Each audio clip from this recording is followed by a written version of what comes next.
What I suggest next is that Rob give an introduction to PreTeXt, and this may surprise you, it certainly surprises me. I will give an introduction to LaTeX,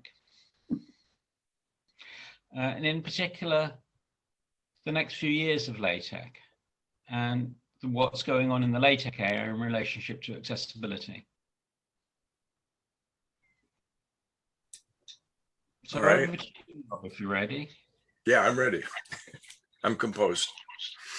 So I'll try and keep this social, which will be hard for me to do, but I'll try and stay away from the technical details. I wrote an open source linear algebra textbook starting in 2004. I didn't really think about it that hard, but I was very religious about using lots of macros, and I had lots of structure, and I did it with macros, I did it with file directories, I did it with scripts, I had all kinds of crazy stuff going on. And I've been frustrated, continue to be frustrated, that there's lots of interest in open source textbooks, but everybody seems to think the content just comes out of nowhere. There's repositories and there's grants to help people adopt OER for their courses, but I don't think people really think too hard about where the content comes from. So I started PreTeXt in 2013, and the idea was that it would be a source format that was very semantic, things that you can do in LaTeX, but LaTeX doesn't force you to work that way, and PreTeXt does. So I won't get too technical, but it's an XML syntax, XML vocabulary, I like to call it. A key decision that's of course of interest to this group is that the mathematics is all in LaTeX format.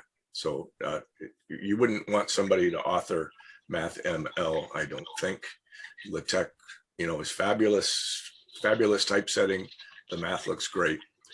And it was really MathJax. I call MathJax sort of the enabling technology. The fact that the MathJax libraries allow the LaTeX syntax to render in an HTML setting. So we're kind of limited on the math side to AMS math. Well, we're limited to whatever MathJax supports, but that's sort of the world of AMS math. Accessibility is kind of, I'll admit, kind of came along as a bonus. Wasn't, an original design goal or anything like that. But since we were so strict about semantic markup, it was very easy to, at first, make HTML output that worked very well with screen readers. And I'd always had Braille in the back of my head. Alex is been the real leader on the accessibility side of what we do, and never really got around to sort of the Braille project until Alexei got in contact with us and really pushed that along.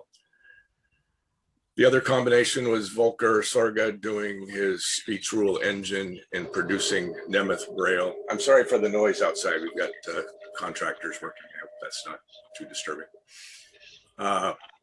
So it was about the same time Alexei contacted us. Volker was making real progress on his Nemeth Braille. So just, again, I won't try and get too technical, but an overview so people understand. We can rip out all the math pieces from a PreTeXt document. We know exactly where they are, and there is no other LaTeX around.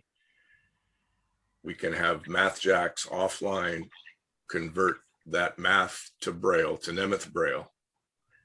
And then we can take the whole rest of a PreTeXt document, what I like to call the narrative part, and we can run that through the LibLouis package or routines and get UEB from that process. And then we put everything back together. We put the Nemeth Braille back in to the LibLouis output. So that's how we're making Braille.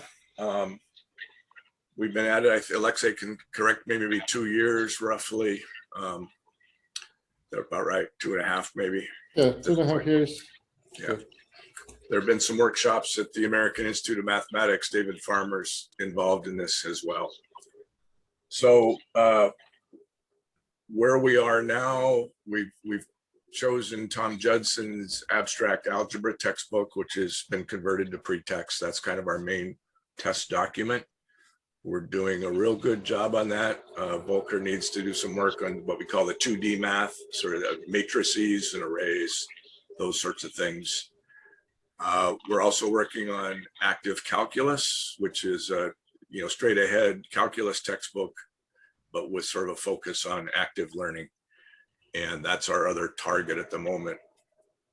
I'm confident we'll have the abstract algebra book in good shape at the end of the summer. We should have a lot of the advanced active calculus book in good shape.